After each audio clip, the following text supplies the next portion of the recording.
stakeholders that wanted to reach to have been sufficiently reached out to, and they are benefiting from your interventions, right? Now, how do reviewers look at it? First thing is, the first question they should ask is that should we be funding? I mean, is this a problem that is good enough, big enough, something that nobody else is addressing? Why should we be? Right? Should we not give it to some other idea which is equally, disciplinary? So, what is it that makes your proposal really, really, right? More importantly, in terms of teams and the capacity and capability of the team, that would it be able to deliver based on the timelines that we have? Does it have the capacity? Does it have the understanding? Does it have the knowledge to deliver on what it has to, right? What is going to be the impact value in terms of societal impact, in terms of academic impact, in terms of knowledge impact, all those things. And what is the additional thing that you are able to do which others in your field have not been able to do, right? The other thing is the approach should be ethical, it should be just, it should be sustainable, right? And more important, you should not show that you're going to be hiring an entire new team to achieve that goal. There has to be inherent capability, capacity, and understanding and working knowledge in your team. You should hire a few people, there is no doubt about that, but inherently the team leaders, the PI, the co-PI, and a few other people in your department or in your team should have the capacity to run that project, right? And of course, what are you going to show in terms of sustainability? Once this funding ends, how are you going to take forward this idea in terms of its implementation or its refinement or its future development? Those are criteria that the donor, the reviewer, would actually look at.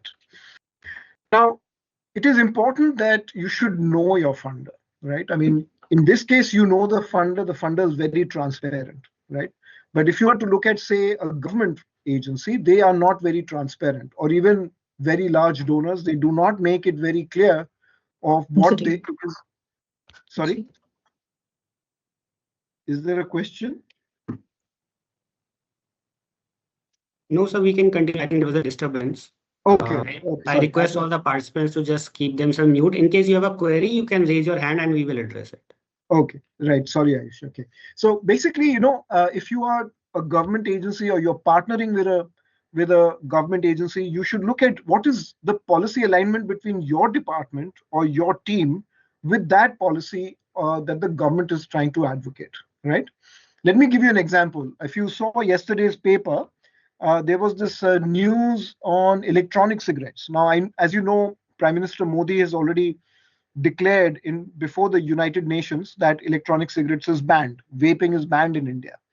But there were these two hospitals. One was a private hospital, the other a leading government hospital. The doctors from both these places said that vaping is actually very good, right? And this morning they've already sent a show cause notice to the head of department and the hospital and the individual doctors that you're going against what the government's policy is. So you should know if you're doing something contrary to government policy, and if you are actually going to challenge the government's policy, or if it is a gray area, then you should look at what are the benefits of having it or not having it is going to have, right? Just a case in point again, the recent revisions in GST, for example, right? So how do you look at GST? You've raised the GST in some products and you've reduced the GST on some products. Some become affordable, some become less affordable, right? So, for example, milk has become more affordable. Some other products have become less affordable, right? So, what are the benefits? Are they public health gains? Are they going to be public health losses? Are they going to be environmental gains? Are they going to be environmental losses from the new GST? Those are kind of questions that you need to look at. But again, as you partner with, say, a government agency or any other agency, say in case of private missions or corporate sponsors, academic institutions, they all have something to seek in terms of alignment, So your funding, let's look at, since most of you, I think 80% of you are from the academia, right? Say if you're partnering with another institution, say if you're partnering with a CSIR or a DBT, or a private university, say, say Ashoka University or somebody else, right? You are going to look at what are the uh, academic gains, what are the outputs, how are you going to look at improving the knowledge base for both the departments or both the teams, and how are you going to share the intellectual output that comes out, right?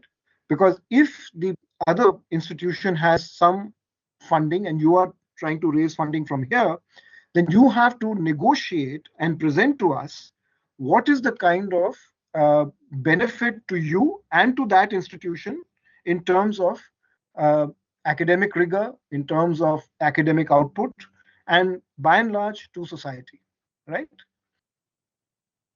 Let's look at the most important thing, the crux. How do you write a good problem statement? Now, everybody wants to talk about, reversing climate change or eradicating malaria or removing poverty or reducing under five mortality among children. You have all these great aspirational goals which take, several decades to address, right?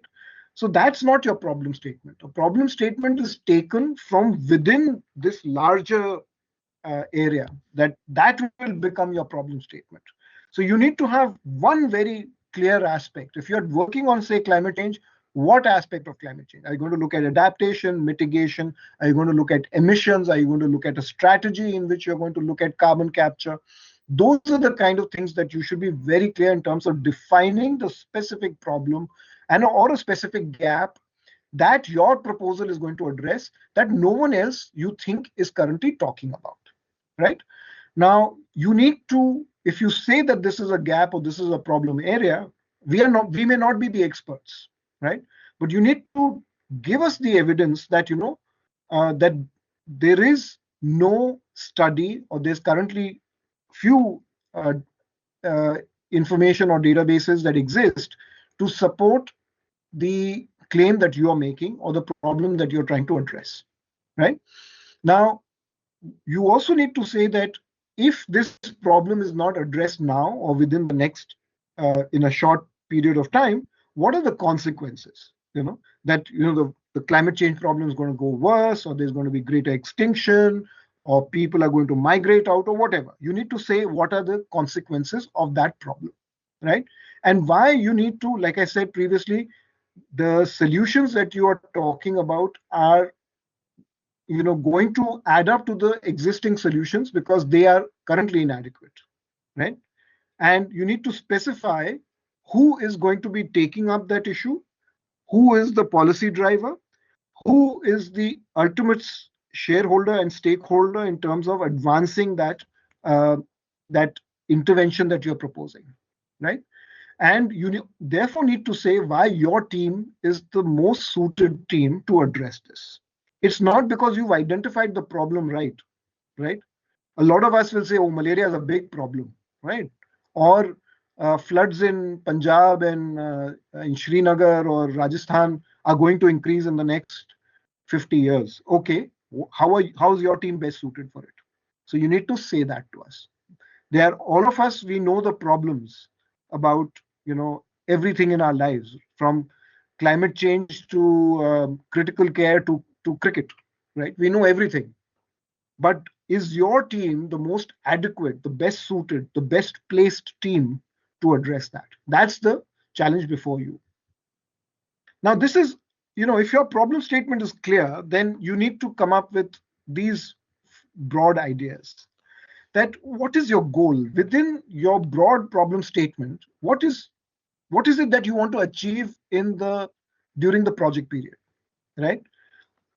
Make it not something that is outlandishly unachievable, but it should be aspirational, right?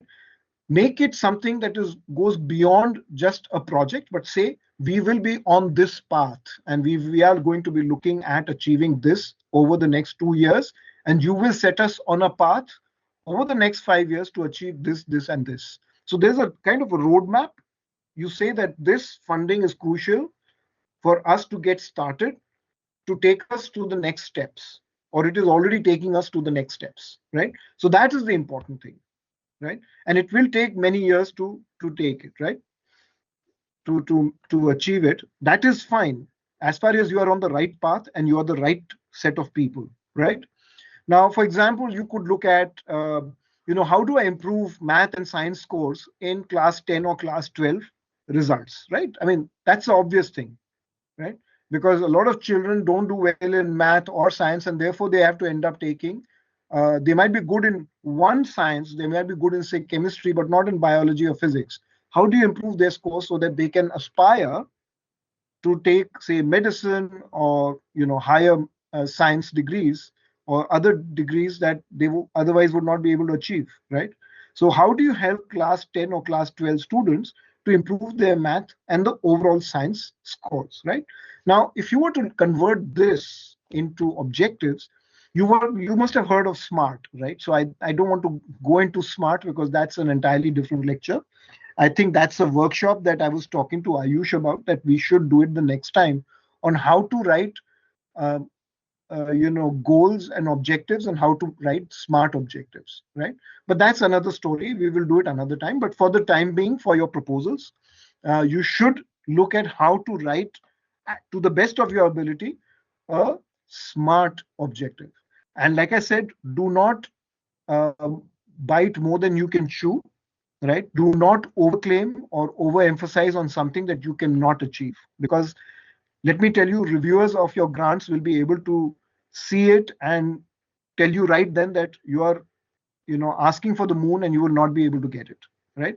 So what this translate to an example, like I said, if you want to improve scores in maths and science in class 10 or 12 students, in specific terms, it means that the mean scores will be for somebody, say, 100 students or 50 students or 500 students of school X, Y, and Z, and it will be by 30% over the next 12 months, something like that.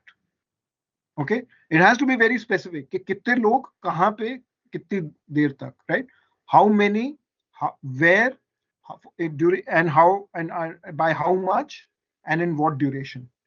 Only then is your objective smart enough, right? So basically, we are looking at these 5 achievable things, right? Now, your team and your organization or your working groups skills are very critical. You need to be able to demonstrate in a very short, because this proposal is 500 words, 500 words, 300 words, 200 words, right? So that's the number of words that you're given. So basically, in 2000 words, your proposal is over, right? But you can give us links that, look at our papers. Our papers are here, and these are the patents. So this is what we've got, right? And this is what we want to achieve because we have this knowledge with us. So you should be able to say that we know this, and this is what we want to use to achieve our goals that we are presenting in this proposal, right? And you need to show what your knowledge gaps are and how you are best suited to fill those knowledge gaps, right? And talk about the contribution of all your team members. You need to build a theoretical framework. That means, how is it that you worked so far, and how do you want to work in this current proposal? Again, it has to be very tightly written. Do not exceed your word limit. That's not a good sign. That means you are really not clear. If you exceed your word limit, it shows that you're not clear. But feel free to put hyperlinks or links in your proposal, because that's very helpful for reviewers to have a look at. Now, typically, the things that are important are that you should have papers that are very recent. If you're going to give me a 2016-17 paper, it looks as if for the last 6-7 years you were not interested in that work, and suddenly you want to start working on it again. So try showing things that are more recent. You should be able to synthesize complex ideas into simple lines, 10 or 20 lines, that this is what you've been doing as a team. If you're working on particle physics or radio astronomy or something, and you're going to give me, very, very difficult science to read, it will not make much sense to me, right? So you need to show why it matters to you, why it matters to society, why it should matter to the funder, and how is it that you are approaching the problem. You need to say what is the additional critical thinking that you're going to bring in this uh, in this project, right? And you should be able to look at how you want to connect this proposal to other ideas or existing work within your department, within your university, or across the discipline by itself, right? So, for example, if you know somewhere else, some other university is doing this work, you say our work is going to be slightly different because we are approaching this problem in this way, right? So that is important. Excuse me. Now, do not give a very long list of the studies you've done by just naming them. Just say that, we've done 80 papers or 50 papers or 10 papers on this area and we found this, or this is have been a broad learning, right? Uh, do not give irrelevant citations, like I said, which is, old, links are not working, it doesn't help, right?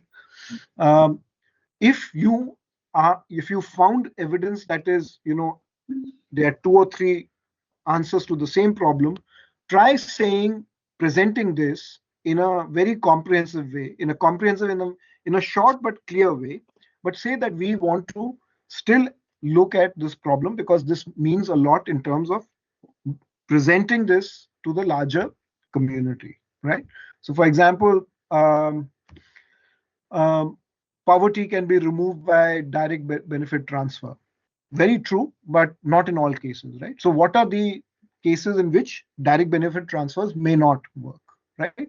And how is it that you are going to overcome them, right? So, now let's get down to methodology because sometimes you have a good problem statement, but your design is weak. You know, as a result, what happens is that your papers and the reports and the presentation that you make, say, to think tanks or even the government, when they ask you questions, you will not be able to defend them because your methodology was weak. So I think I'm not going to go into this because each one of you is going to be very different.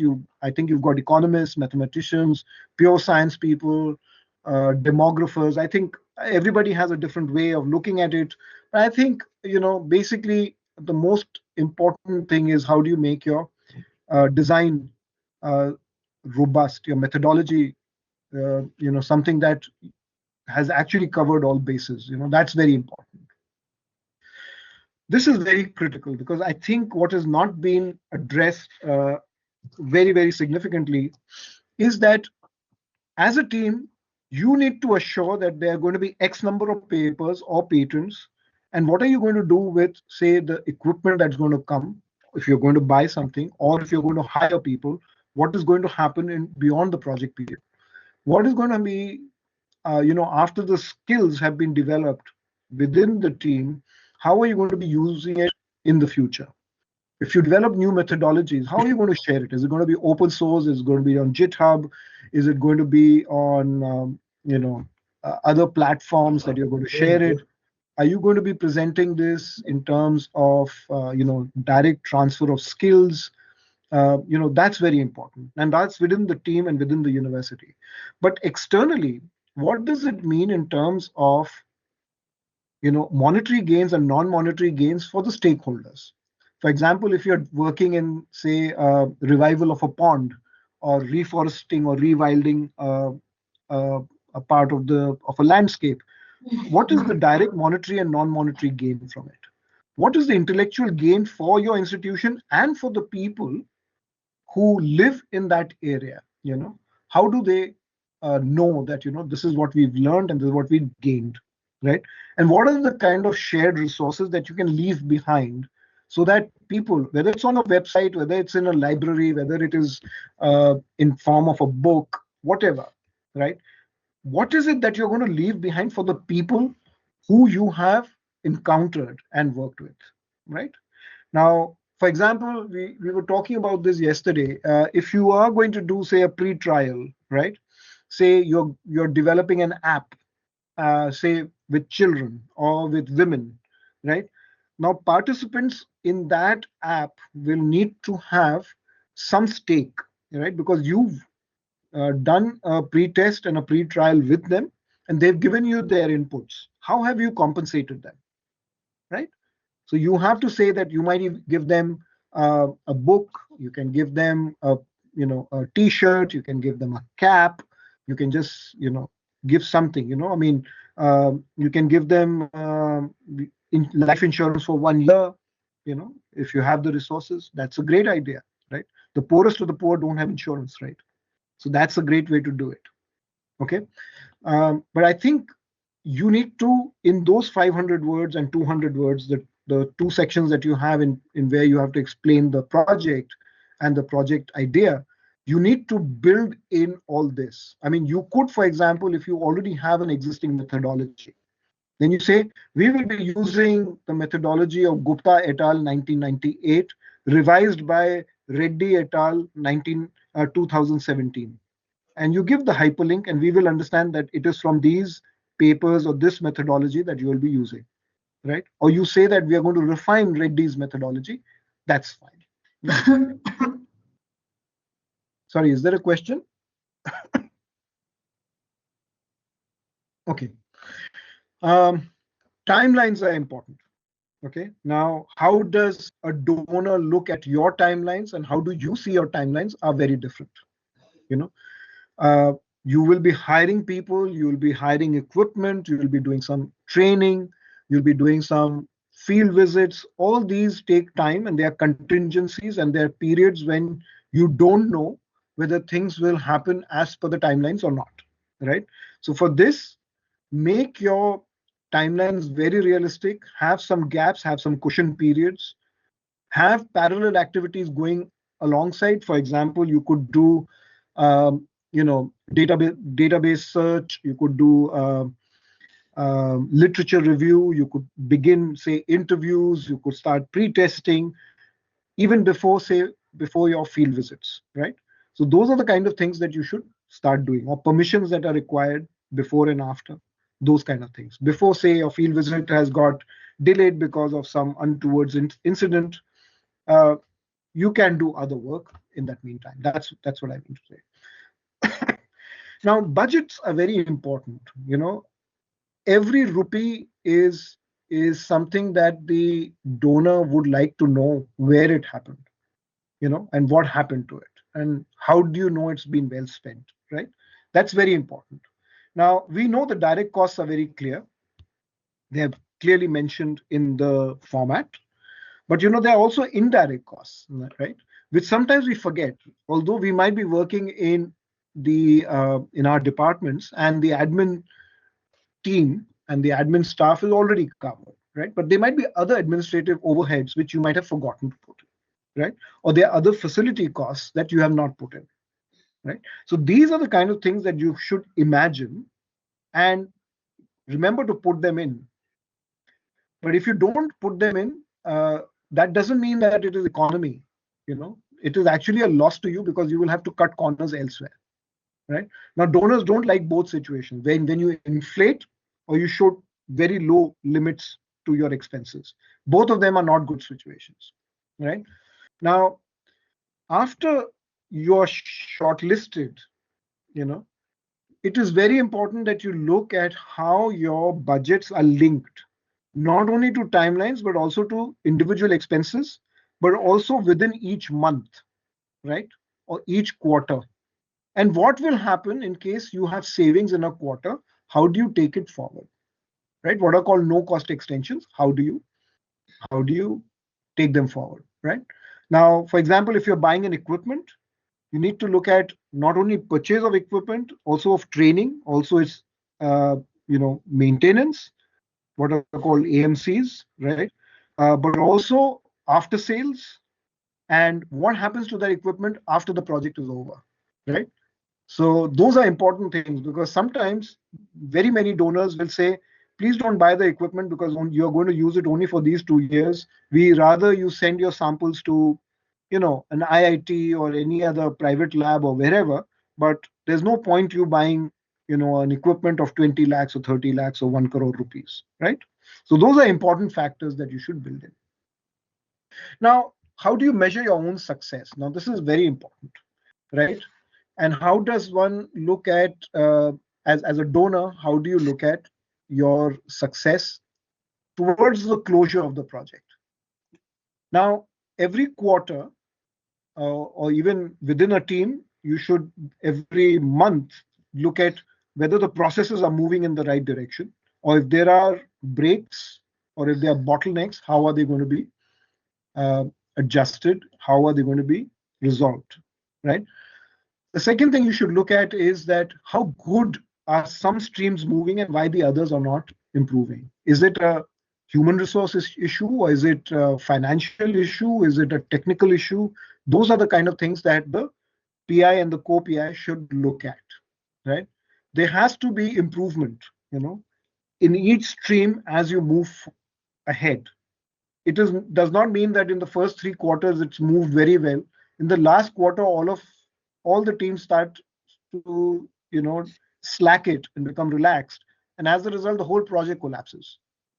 The fidelity, the term is used very carefully. That means you are going to stay uh, in in the process of reaching your goal in time, uh, within the budget, and in the best possible way without uh, breaching any protocols or ethics. That's the very important part. Stakeholder feedback is very critical. Remember that when I spoke to you about training, right? If I said about training Yes. of a new methodology or training of a new machine, right? Yes. You need to be talking about how, if your team has got trained, then Hello? you need to ask how the trainer from the company or whoever's trained you on that machine was that person asked to do a feedback, and did you take a feedback from him or her, right? So that there's a bidirectional feedback that is required, right? Both of you are going to get feedbacks from each other. There's going to be a questionnaire that's going to be prepared. If you go to a community where you have done, say, tree planting or improved a pond, you're going to ask a select bunch of them, either through a verbal assessment, a third party verbal assessment, or through a questionnaire. So there's going to be a stakeholder feedback on your work and their expectations. Okay, that's formative evaluation. For the donor, they are going to look at outcome, not so much output yet, outcome first, right? Then they're going to look at impact assessment. What has been the larger impact? Whether you've been able to produce patents and papers, have you been able to go to seminars and conferences and presented it, and what is the outcome in terms of achievement and the total achievement? And what do you think in terms of return on investment? If, say, 1 lakh rupees was spent in tree planting, in 5 years, is that going to turn into monetary and non-monetary measures to 10 lakhs, right? That's the kind of metric that is needed. Okay. So for each of these, there are very clear KPIs, right? Now, again, the KPIs have to be smart. Okay. They have to be time bound, they have to be achievable, and they have to be relatable, and they have to be very clearly measured. Okay. I'm going to come to the last 2 slides now. I think team is very important. Even before you write your problem statement, your team should sit down together and say, what is the expertise we have? What is the work we've done so far? Is there a clear responsibility in terms of, each of the PI and the co-PI having the time to oversee and manage the project? If they don't have the time to, they have already too much work, teaching responsibilities and other responsibilities, then, and they're not able to devote time to a project, then it is very difficult for them to actually show that they would be able to take forward this project, right? So you should show what is the available time in terms of mentorship, in terms of guidance, in terms of facilitating the work that you're proposing to do. What are the kind of partnerships you will have? First, within the university or the institutional setup, then across universities, or locally within organizations that you'll work with, right? What are the kind of interventions you will do with the government or the local district administration or the village panchayat or whatever, depending on the nature of work, right? So I think this is very critical. Again, in your proposal, you can give a short link to the bios of or the web page of all the faculty and the team members that are involved or who are going to be involved in this project, you know, that can be given, or the LinkedIn, hyperlink can be put in. So that's very critical. I think, like I said, what is important is how do you show that your project is worth investing into? It's not that you have written 5 papers, went to America, presented it, and came back, and that's a success. No, that's not success. That is only self-satisfaction. That is only trying to feed your academic ego. You need to look at how your shareholders, your stakeholders, your community as a whole has benefited. Now, community does not necessarily mean people in the villages or societies. It can also mean the research community you work with, right? And has it been able to push any policy matters further in the right directions? And does your project align with the ethics of being environmentally sound, socially sound, and politically tenable? Now, that's very critical. If either of these don't work, then there's a problem, right? What, like I said earlier, funders want to see enduring, sustainable, long-term impacts. They don't like short-term results. Okay. My final slide, I just want to say common mistakes, do not have a muddled problem statement. It has to be very clear. This is what you're going to say. This is what I'm going to do. This is how I'm going to achieve. This is what the methods I'm going to use. Here's how I'm going to test myself through external and internal evaluations, right? And see what the funder actually wants and whether your partners, when you're putting the proposal together, are clear what you're expecting, right? Therefore, don't rush into a last minute submission. Be very clear, start planning for it soon. Ideally, you should have somebody to proofread your proposal who's not been part of your proposal development, proposal writing process, right? Read the guidelines very carefully, right? And here, the feedback of all your colleagues, right? You never know what good points you might miss out, because sometimes just the PI and co-PI are pushing their agenda and getting it out. Sometimes it doesn't work, right? And I think be well in advance in terms of submitting it before your deadline. Like I said, your problem statement has to be clear, convincing, and compelling. Okay. Again, like I said, ask somebody to read, reread, reduce the word count if possible. Look at how you're going to make it well-rounded. Make sure your budgets and your timelines are aligned. Make sure you are complying with everything that the RFP is actually asking for. And make sure you're sending it in the right way. If it needs to be sent both by hard copy and by email, so do that. Have a good cover letter, if possible, if it allows for a cover letter. Put your case again, your problem statement very clearly in the cover letter so that the reviewers can read it. And always keep a channel open for potential questions in case, even if your proposal gets rejected. You can always come back to the funder and say, what mistakes did I make? How do I improve myself? Funders actually like it. They want to hear why your proposal did not make, as far as you're not being argumentative, right? And you genuinely want to improve your proposal for the next time, right? So I think we'll open up for question and answers now, if that's okay. Yes, sir, absolutely. Thank you so much for your invaluable insights.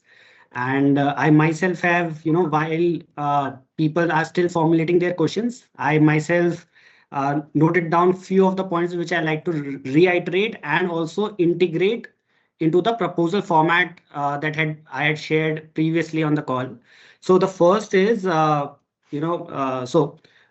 Mr. Prey talked about, the problem statement, how important it is. And so while we have limited it to the 200 words, which makes it smart, right, and on target, there is also a space of background story, which gives you 500 words to explain uh, the points that sir covered in terms of what are the relevant papers, why do you think this problem is important.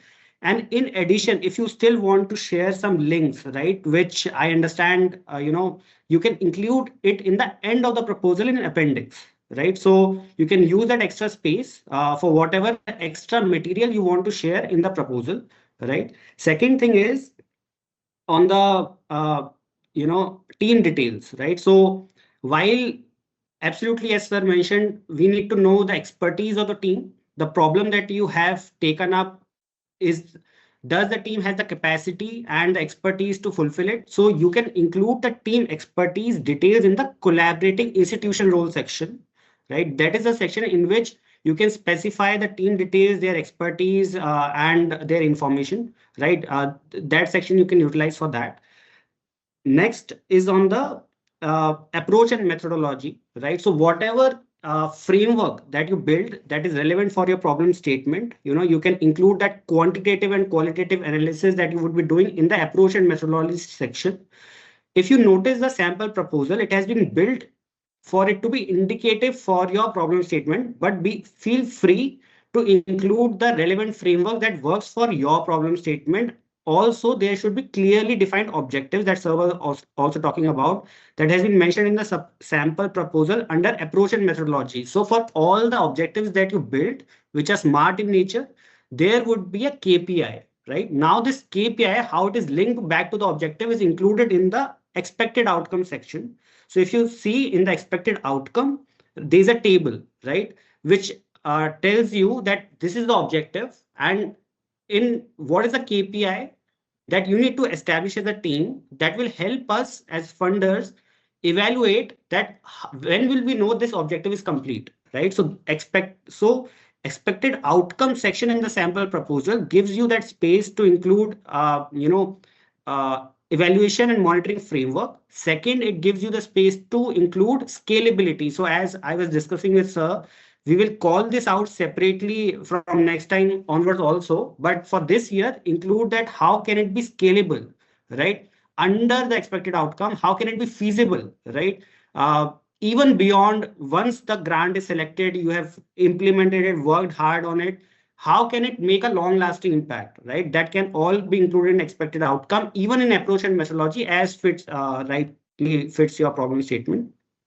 Another thing is on the budget. So if you see, it should be feasible. So all the cost headers that we have mentioned, right? These are again indicative. If it can be a direct cost, it can be indirect cost, as sir rightly mentioned. Include the appropriate remarks. Why do you want? Because every rupee is important, right? Why do you want to, get a specific amount allocated to a cost header? Use that remark section effectively to include those details there, right? Because we have made the budget simple so that we make you fill the blue book document once the grant, that is only for the grant winners. We get into those details, but for now, for the submission of the proposals, make it very elaborate and effective, right? So that there's no confusion and people are able to understand why do you need this budget. On the timelines, you can, so I understand there would be contingency and plan B that you would like to include in case the timelines does not go as you would like to do. Include that in the timeline section, right? So the timeline should be very important. What are the goals, right, for each year, for every 6 months, right? So I think in sample proposal, we have given 6 months. You can even go and do it for quarterly results, right? So quarterly, how would you like to measure your goals across the timelines? It really helps the funder, to decide, the team that is applying is very much clear on what they want to do. one important point that sir also mentioned is about the patents, what is the expected outcome, right? In case you are planning to do so, it really helps because that means you are foreseeing what is the potential of the problem you are trying to solve that can be again included in the expected outcome. So yeah, I think yeah, just one last point on the so if you like to partner with any government institutions, any subject matter expert institutions in that sense, the minimum eligibility criteria of grant is that you go ahead and collaborate with one more SNF institution. So the proposal will have at least two SNF institutions, and the third can be either SNF institution or in some capacity a third party, right? Which come not as a like a execution partner, but more of a expert advice that is beyond. So one question that again, once you reach the financial round, would be that even if you are approaching anyone outside, why is it that that expertise you could not find in the 10 SNF institutions, right? So only if you feel that there is some technical aspect of it that requires a third party collaboration, you feel free to do it, but then be ready as with the potential questions and answers, right? So yeah, I think so. Thank you so much, Mr. Pranay, and it was really invaluable session. I will now like to, in case there are any further questions from the participants, please feel free to, ask.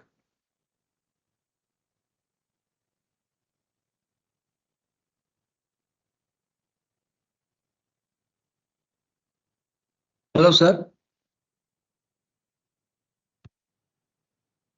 Hi, Dr. Sundavel. Please go ahead. Can we add any NGOs with our partnership, sir? Ayush, please go ahead. You answer.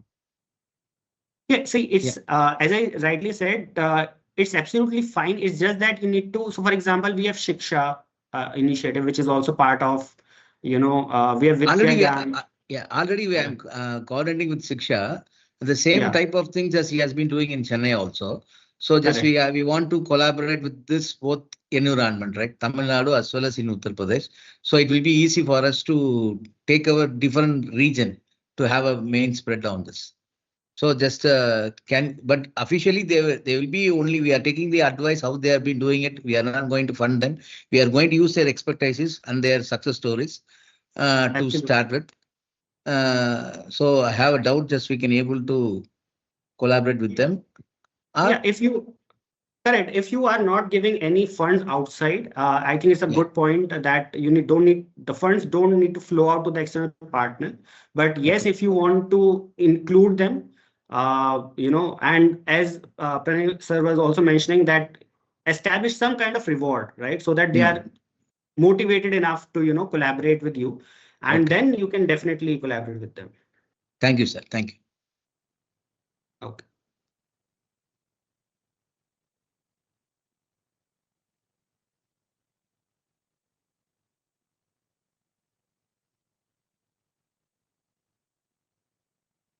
Any further questions?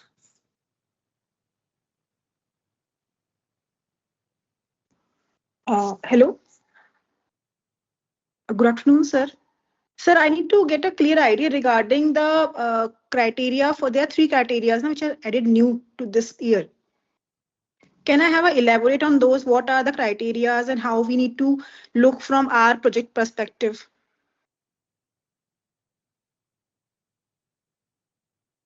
And by criteria, you mean the categories of application?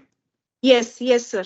So what is the base for projecting our project in the certain criteria, basically, in the certain of the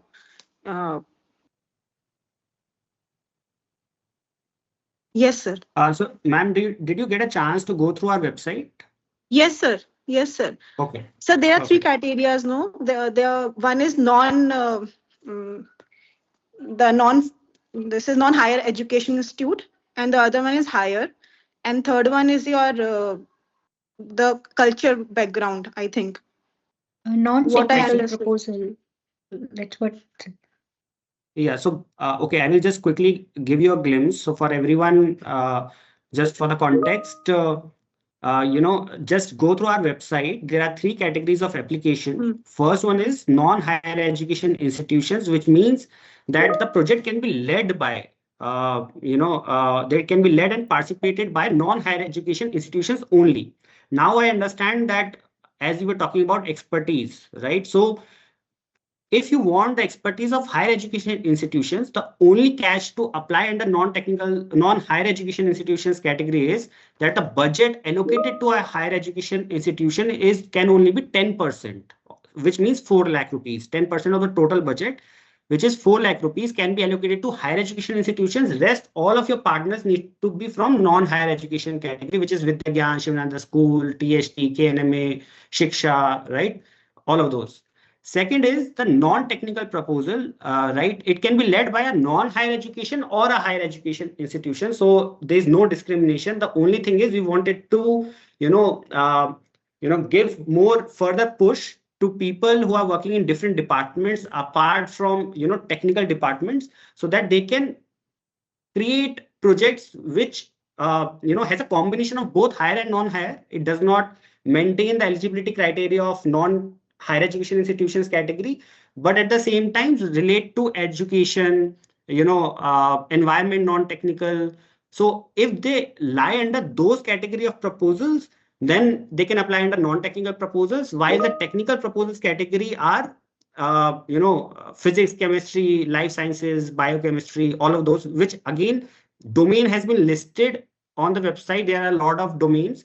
And in case, as Anshul has rightly put in on the chat, if you have any specific concern related to your project under which category it lies, please mail it to us and we will help you. It's for everyone, right? If they have any confusion under which category to apply. Okay, so thank you, sir. Thank you. I think 1250, 129 padega.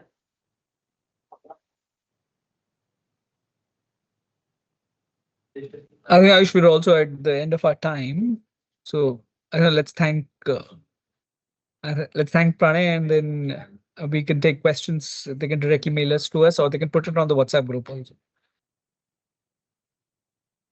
Absolutely. Just for information of everyone, Pranay is based out of New Zealand and he has taken time out for this session exclusively for us. So thank you so much, Pranay. And I think it was really, really helpful session.